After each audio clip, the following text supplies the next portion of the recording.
Good morning, Sarah Licken. Welcome to Fly the Coop. Thank you for being here today. How are you? I'm great. Thank you. It's a great morning in Minnesota. The trees are multicolored and it's a great vision looking out the window. It's just stunning, isn't it? Yeah. Everyone, I've known Sarah for quite some time. I represented her and her husband, Bill, on a beautiful home they owned, and they went through a lifestyle shift, right sized a few years ago. And Sarah and I have been working quite a lot together. As Sarah, you have taken on an interesting role that I want to share with everybody. I just think there's a huge need out there as a senior advocate. So today, the episode is about seniors, life transition, right sizing, and the need for a senior advocate. Share with me a little bit how this started for you and how it's transpired and what you're learning. Well, it's been an interesting journey, Carrie Ann. I actually have a pretty strong background in program management and organizational change management. Has been my career for over 20 years until COVID hit, and I pulled back from that. And it's just serendipitous how this all came about. Actually, it started out with my neighbor Bob, who his children, encouraged him to move. He's a single older gentleman, Mm-hmm.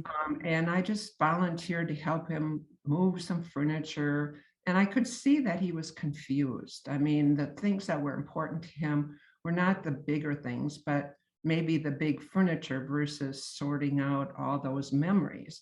Right. So I just started helping him out. And that evolved then with another widow neighbor who I'm actually working with right now. And it's been an amazing journey because change is so hard for all of us. It I mean, really is. we've all experienced it through COVID, but seniors especially those that don't have family members nearby to support them. And even if they do, those family members are so busy that they can't give them the time that many of these seniors really need. Well, So I think, wouldn't you agree, Sarah, they're very capable decision makers. The overwhelm that comes from transition in life, where many of these people are single now, they're widowed, they're on their own, mhm. and they've been in their homes for 20 to 30 or more years. And we have all these services that we're putting around people, which you're familiar with what we're doing. Mhm. However, there's an elevated need for a partnership of some kind to help through these really difficult. Well, for them, it's difficult because it's become so complex selling a home, right? Well, actually, and it even starts even before that, selling the home is, helping them decide about where they want to live when they're comfortable and meeting with the senior advisor at their senior home to look at the property, to help them make those decisions, to choosing a realtor, to, when they're comfortable with. And I think you're absolutely right. I think they're very capable of making those decisions. And they're, they but they get confused. I mean, there's just too many pieces. So, like the woman that I'm working with now made the comment. She said, "Will this never end?" You know, It's we're close. We're close to we're the finish close. line. We're close to the finish line. But you know what I'm seeing is maybe what some of the contractors that do these different services, Mhm. from our valued agents, real estate agents, to our senior transition companies. They have all the right tools, but they don't always have the time or the conversation that these seniors need. You Right. know, just, compassion and empathy, but firmness and scheduling, and Mhm. keeping them on a schedule. And sometimes understanding that what you're telling them, they may not accept right away, but maybe a couple days later they might. And Right. understanding that is all about personal change, finding those hot buttons, finding the joy of the change rather than the I dismal. love that. I've listened to you speak with two clients you've referred that both are going through this experience, and you use that phrase in both conversations. So Sarah would sit down with myself and the client, who is a friend, I said to Sarah, I think there's a business here because there's such a huge demand Yeah. for an advocate, a support mechanism, a partner, if you will, to navigate this. And it does bring a weight in their life because they're letting go, right? There's a Yes. stage in life where you hit your, we'll say 70. We'll just put that number out there moving forward. And right sizing is a real thing and it should be a joyful experience. And I love that word. So share with everybody where you learn the philosophy, the thought process, and how you communicate that to these people that you work with. I think it comes from my background in change management because when organizations change, it's not about an organization change, it's about people change. Mm-hmm. There's a process, a step process that you go through and understanding, how big the changes are, what's important to them, and how to emphasize the importance of the little things. So working with these two friends that I've been helping, we're looking at what things are of most important of value to them, for instance, and what are they going to keep as Right. memories, and those things that they have to let go. I'm also very much of very conservative in terms of property and belongings, and it just breaks my heart to see all those beautiful things that they've had go into dumpsters. And Mm-hmm. so one of the things I've been doing is I've been joining Buy Nothing groups, and we've been giving furniture away to other people Right. that need these things. I mean, the charities are overwhelmed right now with products. But one of the things that I've asked individuals to do when I've given them a piece of their furniture is I've given them a note card and asked them to write my client a note Mm-hmm. about what it was that they took and how they plan to use it. I have a really, really interesting story going on right now. I'm kind of past, we're going into the closing part of my one friend, and we're getting into the closing, and the only thing we have left are some porcelain dishes, which she just couldn't take with her, but she didn't know what to do with. And they don't have a real great value in the marketplace today. But I found a young woman who is getting married, and she wants to use these porcelain dishes for her wedding dinner. Oh, wow.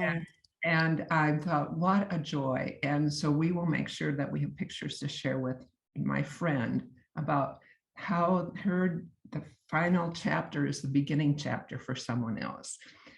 So, I look for those little types of things because it's a frustrating business too for a Mm. senior advocate It because really is. Mhm. Yeah. And you've donated, well, it kind of evolved organically for you, but now it's turning into something where people are finding out that oh, wow, that was a huge asset. That was a huge benefit to have that partnership. And I think there's a well kept secret of a business sitting here right now, just from these recent experiences that we've had, because we've got such a large population of people right sizing into this new stage in life. And there is so much to it. And there really aren't advocates for them. That's And family oftentimes is not the option. It's just not for a myriad of reasons. So, if you were to articulate the three top services, if you will, that have evolved, we even could say five. It's quite a lot. But if you were to bucket them, what would you say that looks like in um, terms of what you're offering?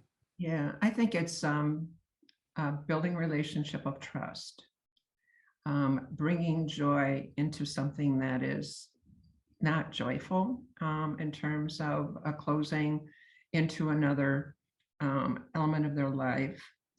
It's finding unique opportunities to work with seniors. I think also I think a person, in order to do this, needs to understand how to be empathetic and also to be able to um, be really a straight communicator with and be respectful Mm-hmm. of a senior, because they have so much wealth and understanding. It might not be material wealth, but they're smart. Yeah. Um, they may be, losing some of their capabilities, but they still have a lot to contribute. Right. Um, so I think those are some of the things that, a senior advocate could contribute to the cause. And I think I didn't agree with this at first, but I do think that they are very willing to pay for that service, Very willing. because you're there for them, and they know that, even though they might not admit that at first, but I see that in my two friends. I mean, they come to me, but I'm just very proactive. I'm proactive Mhm. with all their contacts. I'm very proactive, and I just, assume that that's my role. I S- assume So, that. in your opinion, Sarah, as you've watched with the senior um, housing options out there and what's happening, in our city, in our state, in our country, in terms of the support systems in place for our aging population, where do you see holes given your background, and where do you see solutions around that as you were meeting people? Like, Mhm. what do you That, see that what do you see happening here right now? Because I do think there's an expense um, connected right now to how our, shall I say, the systems in place right now to support our aging population are not smooth. They're not seamless. And there's not a lot available, like the holding, for instance, the waiting list that we're dealing with for a number of clients I have that some cases been on for years before they find a spot that they can transition, and then they have to make decisions really really quickly, right? They've got to take it, they've got to accept it, and then there's a move date 30 days later, and they have a whole life right. that they've got to deal with, a house and their personal property. Where do you see solutions around, or do you? What are your thoughts on that? Because we You know, have a big yeah, population of people out there in this I position. think there's a lot of available housing, senior housing now. Actually, I think it's overpopulated. But I think the question is affordability, for Mhm. these seniors, and finding a place that they can afford. And therefore, it's important too that if we are selling property, that they get a good value for their Right. property. So I think that being a senior advocate, um, I'm really working hard for them, so they get a good value for their home, not because I think it's important to get a good value, but I see as a need, because it's playing on their minds about, how long am I going to be able to live in this senior housing? How long am I going to be afford to live there? Right. I do not give legal advice. It's Mm. based on just my own life experience. And having owned 3 or 4 real estate properties at one time, I understand the Yeah. complex real estate. So I don't know. I haven't come across others that are doing this type of work. No, there's not many. Yeah.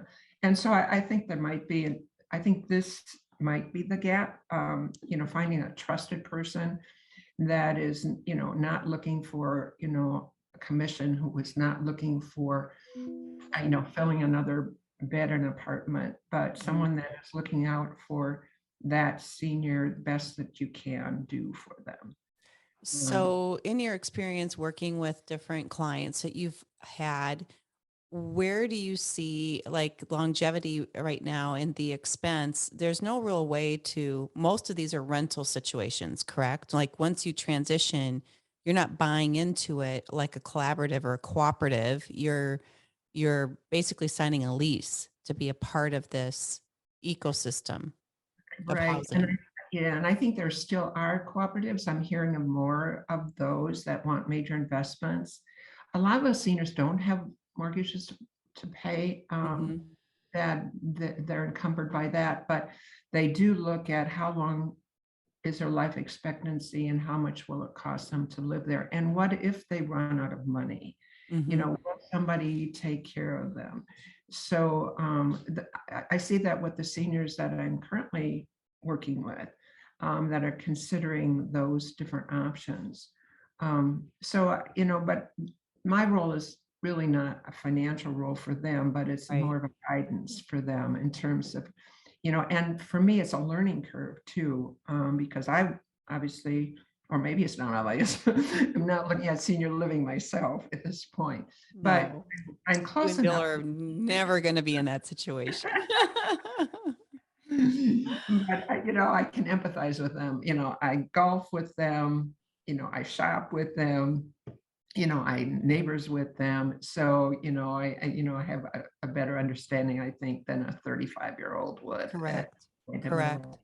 So, exactly. So, in terms of advising families, where do you see the complexity with the connect or lack of connection between family units and parents, because this is what they're dealing with, parents Mhm. that are in this life transition and where they may benefit to having a senior advocate step in rather than a family member. I see a need there, right? Family members seeking out senior advocates to Right, step in as that neutral.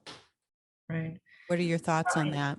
Yeah, I think if more families knew of a service like this, that they would appreciate and jump for joy. Yeah, Um, I uh, agree. um, they have their own lives, they have their own children and their own families, and they love their parents dearly, but it's burdensome. I mean, I'm seeing that just in the process that I've gone through with now almost two people through the whole process, Mhm. that it's so time consuming that it's not fair to those family members either. And you don't want family members, unhappy with each other. Right. Um, the other thing I've just become just aware of and astounded is that how many families are disconnected, Hmm. and not having conversations. And so you become really an extension of this person's family. You You really really, do. yeah, you become the little sister or the partner, Hmm. in many cases. Many So, cases, absolutely. So time is valuable. right, I, you and I've talked about this, and this is the very, early infant stages of build out. There's really no advocate group that I know of, no organization per se that you can go to and say, I need a senior advocate to step in and help me. right. With your background, with your work as a professional in an industry that kind of has a parallel here to what you're doing now, how do you see something like that in your mind forming based on your history of the work that you've done? That's a really good question, Carrie Ann. I was one of the actually founding president of an organization that we formed 10 years ago in the Twin Cities called Minnesota Change Management Network. Okay, cool. And so I do have a network of change practitioners, primarily in the Midwest. Mhm. And there's several of them that are probably thinking about semi-retirement or retirement, that this might be an interesting role for them and they would be well suited for this type of role. Mhm. Because they, like myself, chose to gear down a little bit. For timing for me, it was really interesting because I was looking at maybe doing some pro bono work on a part-time basis. Right. And this seems to blend in really nicely for myself and maybe for many others that are in the same situation that I am in. I completely agree. You and I just decided to do this interview this week because I'm like, there is something here. You and I've been working very closely together with these two past stories, and absolutely, hands down, in my opinion, there's an absolute need for this service in our market, in our state, and all across the country. We have one of the largest aging population groups that we've ever had historically right now. And we've got family units that are busier than they've ever been in our history, just for a myriad of reasons, right? The complexity of life is a real thing. Right. So I think that a senior advocate is something that we're going to be talking more about And I see great things coming from your Mhm. direction in terms of leading on that locally and maybe beyond that. So I'm super excited to watch that transition and that unfold. If you were to put a pitch out, and I know it's on the spot, what Okay. would that be in terms of what you've learned up to this point and where the advantage is for an individual and a family to have a senior advocate? Right. I think the role of a senior advocate, the advantage for families is that they know that they have a trusted advocate for their mom or their dad, that they too can go to help support their parents. We as grandparents love being grandparents because we can go and see our grandchildren and then come back home and that's and that's Right. kind of our responsibility. I think Right. that they probably feel the same way about us, and that they love their parents, but they just don't have the time needed for the complexity of that change that seniors are going through, and Hmm. to have that trusted advocate help their parent transition with some joy, as I said, and appreciating the little things and being able to cross those barriers of that what seems like never ending process Right. for them, and bring closure for them as well. So I think that perhaps might be part of why I would do it, and Hmm. perhaps others would do the same thing. I completely agree. I completely agree. So before closing out this interview, I want to go back to the word joy because I was sitting down with you when you were, well, it wasn't in, I was in the other room while you were having this conversation.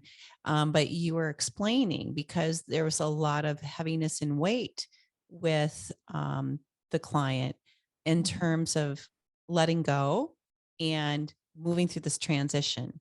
So when you have that conversation, how do you highlight the mindset to focus on joy? Well, we can make choices on what we choose to do. Mhm. And happiness is all in our own mind, as to how we decide to go through the change. So you have three choices. You can accept the change and enjoy the process, Mhm. or you can accept part of the change, but ask for some changes to the change. How, yeah, I'm willing to do this, but how can I do this in such a way that's not quite as painful for me? So, Sarah, could you do it this way and, come to an agreement? Or you can decide that you don't like the change and you can be very unhappy during the change. And I don't think any of us want to be unhappy. No. We have three choices, and sometimes that's the conversation I do have. It's not always that I have but when I see we're hitting a critical juncture here and we're not moving the needle very well, or I'm getting a lot of pushback, I'll just Right. say, let's make a decision here. How can we make this change more comfortable for you so that you can make it a joyful experience rather than Mhm.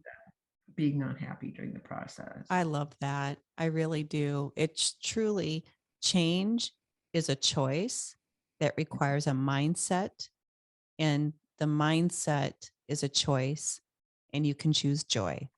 That's right. I think Very that's a well great spoken. way. I think you should go into this area. I Yeah, think I kind of am already. you I are. just found, what I thought was so cool because we are one of the few concierge real estate groups around. Like, there's not many people doing what we're doing, right? Right. But in working with you, Sarah, I was enlightened because we deal with a lot of seniors, and I absolutely feel that there is a missing link, and you're it. I I'm it. do think that's true because there's only so many hours in a day, and there's Exactly. already a lot of responsibilities in place Right. just for the work that we do. When you're dealing with a certain age group, you got to deep dive many layers deeper, Right. and this slowing the roll and being able to, and it's somewhat repetitive as well. Like, not once, not twice, not five times. Sometimes it's a dozen conversations to finally really connect the dots for That's people. right. Yeah. And Yeah. it takes time. I mean, as I said before, sometimes they'll push back on it or say, I just, no, I can't do it that way. And then all of a sudden you come back a couple days later and they are doing what you had suggested. It's, because they have to process it, you know, Correct. and you want them to be able to sleep at night. Mhm. You don't want them up at 3 sending you notes. You want to be Yeah. able to say, okay, let's sit down and talk about this one more time, or let's, I really, really want them to write things down, and so I give them a notebook and I say, okay, everything that comes into your mind, write in this notebook.